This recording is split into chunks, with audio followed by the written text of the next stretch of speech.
আসসালামু আলাইকুম। আজকে আমি বানাচ্ছি দই দিয়ে রুই মাছ। দই দিয়ে রুই মাছ বানানোর জন্য প্রথমেই আমি মাছটাকে নুন এবং সাদা তেল দিয়ে ম্যারিনেট করে নেব। ম্যারিনেট করা হয়ে গেলে কিছু মশলা বানিয়ে নেব। তো মশলা বানানোর জন্য আমি একটা মিক্সার জারেতে পেঁয়াজ, আদা, রসুন কুচি এবং লঙ্কা দিয়ে এটার একটা পেস্ট বানিয়ে নেব। তারপরে আমি এবার দইটায় মশলা মাখিয়ে নেব। দইটায় একটু মশলা দেব, সেটা হচ্ছে কাশ্মীরি লঙ্কার গুঁড়ো, অল্প একটু কাশ্মীরি লঙ্কার গুঁড়ো, তারপরে জিরে গুঁড়ো দেওয়ার পরে ভালো করে ফেটিয়ে নেব।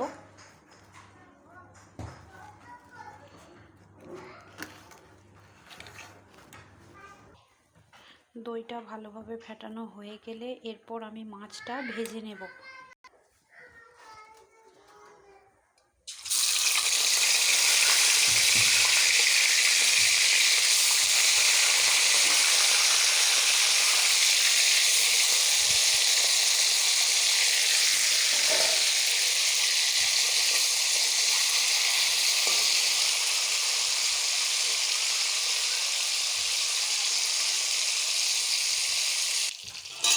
এবার ভালোভাবে মাছটা ভাজা হয়ে গেলে মাছ ভাজাগুলো আমি তুলে নেব।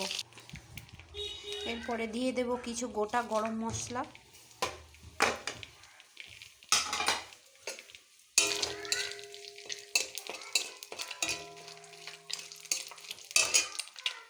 পরে কিছু যে পেস্ট করেছিলাম মশলার পেস্টটা সেটা দিয়ে দিলাম।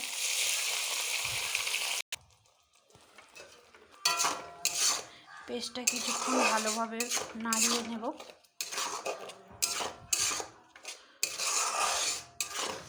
কষিয়ে নেব ভালো করে একটু।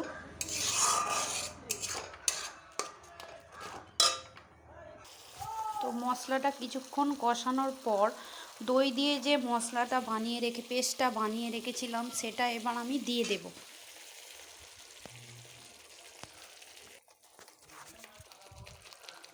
দইটা দেওয়ার পরে কিছুক্ষণ নেড়ে নেব, ভালো করে মিশিয়ে নেব মশলাটার সঙ্গে।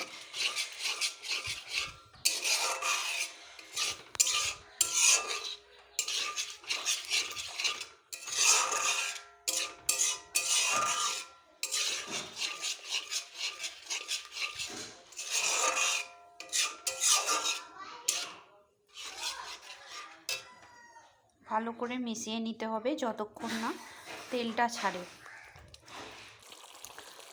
তো দেখতেই পাচ্ছেন কত সুন্দর আস্তে আস্তে তেলটা ছাড়তে শুরু করে দিয়েছে। তো তেলটা ছেড়ে গেলে এর মধ্যে আমি জল দেব। জল দিয়ে মাছটা দিয়ে ভালোভাবে ফুটিয়ে নামিয়ে নেব। যখন দেখবেন এরকম ভালোভাবে তেলটা ছেড়ে দিয়েছে তখন কিছু অল্প পরিমাণে সামান্য নুন আর সামান্য চিনি দিয়ে নেব। দেওয়া হয়ে গেলে আর একটু ভালো করে নাড়িয়ে নেব। নাড়িয়ে নেওয়ার পরে একটু সামান্য জল দিয়ে দেব।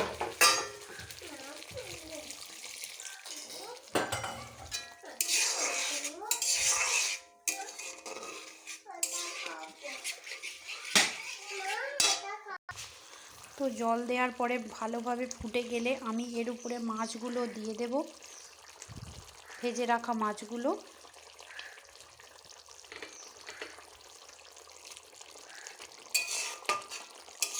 এবং ভালোভাবে ফুটিয়ে নিতে হবে।